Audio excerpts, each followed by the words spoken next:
ഇപ്പോൾ ഇവിടുത്തെ പ്രശ്നങ്ങളെന്ന് പറഞ്ഞാൽ താങ്കൾ ദിലീപിനെ സപ്പോർട്ട് ചെയ്തിട്ട് ഒരാളാണ്, ഇപ്പോഴും സപ്പോർട്ട് ചെയ്യുന്ന ഒരാളാണ്. അപ്പോൾ ദിലീപിനെ സപ്പോർട്ട് ചെയ്യുന്ന ഒരാൾ പിന്നെ ഒരു ദിവസം മഞ്ജു വാര്യരെ സപ്പോർട്ട് ചെയ്തൊരു സർക്കാസ്റ്റിക് പോസ്റ്റ് ഇട്ടപ്പോൾ അത് കാണുന്ന മലയാളിക്കുണ്ടാവുന്ന പ്രശ്നമാണോ? എങ്ങനെയാണ് താങ്കൾ ഇതിനെ നോക്കിക്കാണുന്നത്? ഈ സർക്കാസം അല്ലേ? ആ, അങ്ങനെ തന്നെയാണല്ലോ അതെ അല്ലേ? അതെ അതെ ഇനി അത് മാറിപ്പോയിട്ട് പ്രശ്നമാണ് അല്ലേ? അതെ അതെ സർക്കാർ എന്ന് പറഞ്ഞാൽ ആക്ഷേപഹാസ്യം അതെ. അല്ലേ? ഉം, അതല്ലേ സാധനം. അപ്പം അതിൻ്റെ ഉദാഹരണം ഞാൻ പറയാം.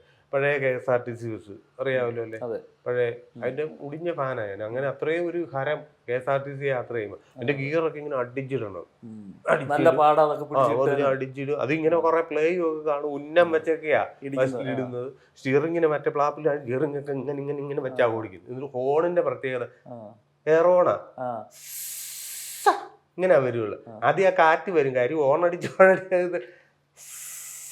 ഇങ്ങനെയൊക്കെ വെച്ചിട്ട് പിടിച്ചൊക്കെ പോകുന്നത്. ആ ഇത്തരം KSRTC ബസ്സുകൾക്ക് അപവാദമാണ് ഇന്നത്തെ ലോ ഫ്ലോറർ ബസ് എന്ന് ഞാൻ പറഞ്ഞാൽ വിവരമുള്ള ആൾക്ക് മനസ്സിലാവും അതിനകത്തെ വശങ്ങൾ.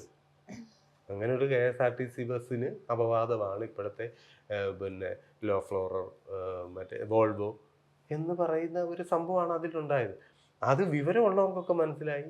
അപ്പോൾ അവർ പറഞ്ഞു, പലരും എന്നോട് പറഞ്ഞു വളരെ ഒരു എന്താ ഡിപ്ലോമാറ്റിക് ആയിട്ടുള്ള ഒരു വാക്കുകളിലൂടെ നിങ്ങൾ പറഞ്ഞത്. വെറുതെ മഞ്ജു വാര്യർ കൊള്ളാം നന്നായിരിക്കുന്നു എന്ന് പറയാതെ നിങ്ങൾ വളരെ ഇതിൽ പറഞ്ഞു എന്ന് പറഞ്ഞാൽ എത്രയോ പേരുണ്ട്. എനിക്ക് വോയിസ് അയച്ച പെണ്ണുങ്ങളുണ്ട്. പക്ഷെ ഞാൻ ശ്രദ്ധിച്ചപ്പോൾ ഫേസ്ബുക്ക് പോസ്റ്റുകൾ ശ്രദ്ധിച്ചപ്പോൾ വേറെ ഒരു പോസ്റ്റിലും ഇല്ലാത്ത ഡിപ്ലോമാറ്റിക് ആയിട്ടുള്ള എഴുത്താണ് ഈ ഒരു പോസ്റ്റിലുള്ളത്. ആ. അപ്പോൾ അതിൻ്റെ ഒരു ചേതോവികാരം എന്തായിരുന്നു? കാര്യം എന്ന് പറഞ്ഞാൽ മാസത്തിൽ മാസമുറ ആവാത്ത 15 ദിവസം മാസമുറ ആവാത്ത അതിൻ്റെ വിഷമങ്ങളും ബാക്കി 15 ദിവസം അതിൻ്റെ ആയതിൻ്റെ വിഷമങ്ങളും പിന്നെ 1-2 ദിവസം ഉണ്ടെങ്കിൽ PCOD എന്നും പറഞ്ഞുകൊണ്ട് വീട്ടിൽ കുത്തിയിരിക്കുന്ന പെണ്ണുങ്ങൾ ആ. എന്നുള്ളൊരു സാധനമാണ് പറയുന്നത്. പഠിച്ചിരിക്കുന്ന പെണ്ണുങ്ങളുണ്ടെങ്കിൽ ഉണ്ടെങ്കിൽ ആ. എന്നുള്ള സാധനമാണ് പറയുന്നത്. അല്ല വേറെ ഒരു പോസ്റ്റിലും ഇത്രയ്ക്കൊരു ഡിപ്ലോമാറ്റിക് എഴുത്ത്. ചില സ്ഥലത്ത് ചില നമുക്ക് പരിചയമുള്ള സ്ത്രീകളൊക്കെ അവർ ഡിവോഴ്സ് ചെയ്യാതെ 2 മക്കളൊക്കെ ഉണ്ടായിട്ടുണ്ടാവും. അപ്പോൾ ഡിവോഴ്സ് ചെയ്യാതെ ഹസ്ബൻഡിനെ സഹിച്ച് ഹസ്ബൻഡ് ഒരു സൈഡ് വൈഫ് ഒരു സൈഡിൽ. അപ്പോൾ നമ്മൾ ചോദിക്കുന്ന സമയത്ത് പറയും മക്കളുടെ കല്യാണമൊക്കെ വരുമ്പോൾ ചൂണ്ടിക്കാണിക്കാൻ അച്ഛൻ്റെ സ്ഥാനത്ത് വേണ്ടെന്ന് വെച്ചാൽ അവർ അതിനു വേണ്ടി മാത്രം സഹിച്ച് കഴിയുന്ന ആൾക്കാരുണ്ട്, അവരുടെ ലൈഫ് സാക്രിഫൈസ് ജീവിക്കും ചെയ്യുന്ന ആൾക്കാരുണ്ട് മക്കൾക്ക് വേണ്ടിയിട്ട്. അപ്പോൾ അതൊക്കെ കണ്ടിട്ട് അങ്ങനെയുള്ള ആൾക്കാരുണ്ട്. അല്ലാതെ ചാറ്റ് ചെയ്തിട്ട് രണ്ടാൾ 2 സൈഡിൽ നിന്ന് ചാറ്റ് ചെയ്തിട്ട് അങ്ങനെ പോകുന്ന ആൾക്കാരുണ്ട്. അപ്പോൾ ഇതൊക്കെ കണ്ടപ്പം സ്വാഭാവികമായിട്ടും അത് വെച്ചിട്ട് ആയിരിക്കും. പിന്നെ എൻ്റെ അടുത്ത് പറയും ചില PCOD ഉള്ള ആൾക്കാർക്ക് അറിയാം പീരീഡ്സ് ആവാൻ ലേറ്റ് ആവും. ചിലപ്പം 28 ദിവസം കഴിഞ്ഞ് 30 ചില ഒരു മാസം ആവില്ല. ആവാതിരിക്കുമ്പോൾ അയ്യോ ആയിട്ടില്ലല്ലോ അതിന് ടെൻഷൻ. അതൊക്കെ വെച്ചിട്ടായിരിക്കും എഴുതിയിട്ടുണ്ടാവും. ആയി കഴിഞ്ഞാൽ അയ്യോ എനിക്ക് വയ്യ ആ ഒരു ടെൻഷൻ. കാരണം അതുള്ള ആൾക്കാർക്ക് അറിയാം അതിൻ്റെ ബുദ്ധിമുട്ടുകൾ. അപ്പം അതൊക്കെ വെച്ചിട്ടാണ് ആൾ എഴുതിയത്. ഓക്കെ. ഇങ്ങനത്തെയുള്ള കാര്യങ്ങൾ പറയുമ്പോൾ ഇപ്പോൾ PCODനെ പറ്റിയിട്ടും ഒരു സ്ത്രീക്ക് മാസം ഉണ്ടാകുന്ന മാസമുറകളെ പറ്റിയിട്ട് സംസാരിക്കുമ്പോൾ ബോധവാനായിരുന്നോ? അല്ലെങ്കിൽ എനിക്ക് നാളെ ഇങ്ങനത്തെ ഒരു ഇഷ്യൂസ് എനിക്ക് വരാം എന്ന് എപ്പോഴെങ്കിലും തോന്നിയിരുന്നോ?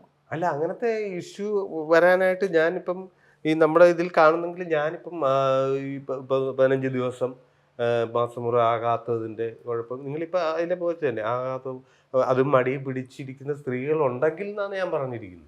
അല്ല, അപ്പോൾ അല്ല, ഞാൻ ഒരാളെ പുകഴ്ത്തി പറയാൻ വേണ്ടിയിട്ട് മറ്റുള്ള സ്ത്രീകളെ ഇകഴ്ത്തുക എന്നുള്ളൊരു ചിന്താഗതി അല്ല, ആ ഒരു പോസ്റ്റിൽ. അല്ല, ഞാൻ പറഞ്ഞു അങ്ങനെയുള്ള സ്ത്രീകളെ ഞാൻ കണ്ടിട്ടുണ്ട്.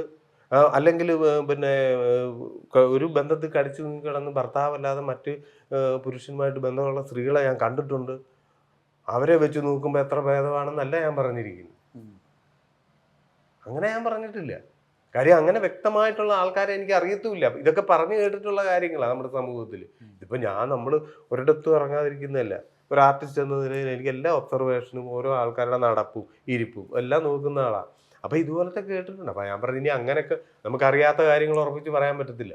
ഇപ്പോൾ ഈശ്വരൻ്റെ കാര്യം തന്നെ പറയാം. ദൈവമുണ്ട് അല്ല ഇല്ല ഇതൊന്നും പറയാൻ പറ്റില്ല. അതിനൊന്നുമുള്ള കഴിവ് മനുഷ്യനില്ല. പിന്നെ അതിൽ വിശ്വസിക്കുന്ന നമ്മളൊക്കെ എന്ന് പറയുന്നത് പോലെ ഈ കാര്യം അപ്പോൾ അങ്ങനെയൊക്കെ ആൾക്കാരുണ്ടെങ്കിൽ പറഞ്ഞു കേട്ടതേ ഉള്ളൂ. ഞാൻ ഇപ്പോൾ പിന്നെ എന്നെ പറഞ്ഞില്ലേ. ഓക്കെ. അത് നമ്മളെ ഇടയിൽ അങ്ങനത്തെ ഒരു സ്ത്രീ ഉണ്ടെങ്കിൽ, അല്ലെങ്കിൽ ഇപ്പോൾ ഈ പീരിയഡ്സ് ടൈമിൽ അവർക്കുണ്ടാകുന്ന മാനസിക സമ്മർദ്ദങ്ങൾ, പ്രീ മെനോപോസ് ടൈമിൽ ഇവർക്കുണ്ടാകുന്ന ശാരീരിക ബുദ്ധിമുട്ടുകൾ, അപ്പം നിങ്ങളുടെ ഒരു പോസ്റ്റ് വായിക്കുമ്പോൾ, താങ്കളൊരു പോസ്റ്റ് അവർ വായിക്കുമ്പോൾ അവർക്കുണ്ടാകുന്ന ഒരു ഗിൽറ്റി ഫീൽ ഉണ്ടല്ലോ. അയ്യോ ഞാൻ ഇങ്ങനെയാണല്ലോ എൻ്റെ വീട്ടിൽ ആ ഗിൽറ്റി ഫീലിനോട് താങ്കൾക്ക് എന്താണ് പറയാനുള്ളത്? അല്ല, ഞാനിങ്ങനെ ആണല്ലോ, മാറണമല്ലോ എന്ന് തോന്നുക, അത് അങ്ങനെ തോന്നിയാൽ നല്ലത്. പക്ഷെ അവർക്ക് നല്ലത്. മാറാൻ കഴിയില്ല. കാര്യം എന്ന് പറഞ്ഞാൽ അവരുടെ മാനസിക പ്രശ്നങ്ങളും അവരുടെ ശാരീരിക ഇപ്പൊ ബുദ്ധിമുട്ടുകളും ഇപ്പൊ അങ്ങനത്തതാണ്. ചോദിച്ചില്ലേ, ആ. അങ്ങനെ അയ്യോ ഞാനിങ്ങനെ ആണല്ലോ എന്ന് തോന്നിയാൽ, അങ്ങനെ ഒരു തോന്നല. ഞാൻ ആദ്യം പറഞ്ഞതുപോലെ ഞാനൊരു മടിച്ചിരിക്കുന്ന ഒരാളാണല്ലോ, പക്ഷെ അത് ശരിക്കും അവരുടെ മടിയനാണല്ലോ. മടിയല്ല, ആ. അവരുടെ ബുദ്ധിമുട്ടാണ്. ഇപ്പൊ PCOD എന്ന് പറഞ്ഞാൽ നേരത്തെ ബസൻ ചേച്ചി പറഞ്ഞതുപോലെ പീരീഡ്സ് ആവാനായിട്ട് ലേറ്റ് ആവും. ഇപ്പോൾ പീരീഡ്സ് ആവാൻ ലേറ്റ് ആകുമ്പം അവർക്ക് പല മാനസിക പ്രശ്നങ്ങളും ഉണ്ടായിരിക്കും. ഇപ്പോൾ എന്തെങ്കിലും പഠിക്കാൻ പോകുന്ന ഒരു സ്റ്റുഡൻ്റ് ആണെങ്കിൽ അവർക്ക് അതിനകത്ത് ഫോക്കസ് ചെയ്യാനായിട്ട് പറ്റില്ല. അങ്ങനെ പല പ്രശ്നങ്ങളും ഉണ്ടായിരിക്കും. ഇപ്പോൾ പീരീഡ്സ് തന്നെ പല രീതിയിലാണ് ഒരാൾക്ക് വേദന അനുഭവപ്പെടുന്ന ഓരോ സ്ത്രീകൾക്ക്. അറിയാം, അപ്പോൾ ഞാൻ കണ്ടുകൊണ്ടിരിക്കുന്നതാണ്.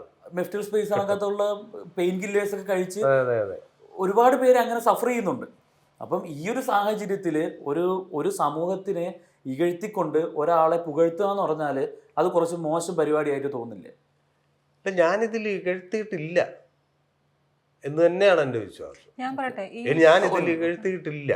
ഇപ്പം ഞാൻ പറഞ്ഞ ഒരു സുഹൃത്തിനോട് ഞാനിപ്പം ഏതൊരു സ്റ്റേജിൽ നിൽക്കുമ്പോഴാണെങ്കിലും ഇവിടെ ഞാൻ വേറൊരു വലിയ പുള്ളി എന്നുള്ള രീതിയിൽ ഞാൻ സമീപിച്ചിട്ടില്ല. അവിടെയാണ് എനിക്ക് പറ്റിയ തെറ്റായിരിക്കും അത്. എല്ലാവരോടും സുഹൃത്തുക്കളോട് സംസാരിക്കുന്നത് പോലെ തന്നെയാണ് ഞാൻ സംസാരിക്കുന്നത്. ഇവളോട് പറയുന്ന കാര്യം തന്നെ ഞാൻ പറഞ്ഞ ഇങ്ങനെ അങ്ങനെ ഇപ്പൊ പറഞ്ഞ സംഭവം എന്താ പറഞ്ഞ, മറ്റേ ഗുളിക മേടിച്ച് കഴിക്കാൻ അങ്ങനെ തളർന്നിരിക്കരുത് എന്നാണ് ഞാൻ പറഞ്ഞത്. അപ്പൊ ഇതിൽ ഞാൻ മനസ്സിലാക്കിയ ഒരു കാര്യം എന്താണെന്ന് ചോദിച്ചാൽ, ഇത് കറക്റ്റായിട്ട് ബോധ്യമായിട്ടുണ്ട്. എന്നാലും വേണ്ടില്ല, രണ്ടെണ്ണം പറഞ്ഞേക്കാം. ആ കാഴ്ചപ്പാടാണ് ഞാനിത് കാണുന്നത്. ബോധമില്ലാത്ത ആൾക്കാരൊന്നും അല്ല കേരളത്തിലുള്ളത്, മനസ്സിലല്ലേ? സ്ത്രീകളാണെങ്കിലും അത് മനസ്സിലാക്കാൻ പറ്റും എന്താണ് ആൾ പറഞ്ഞത്.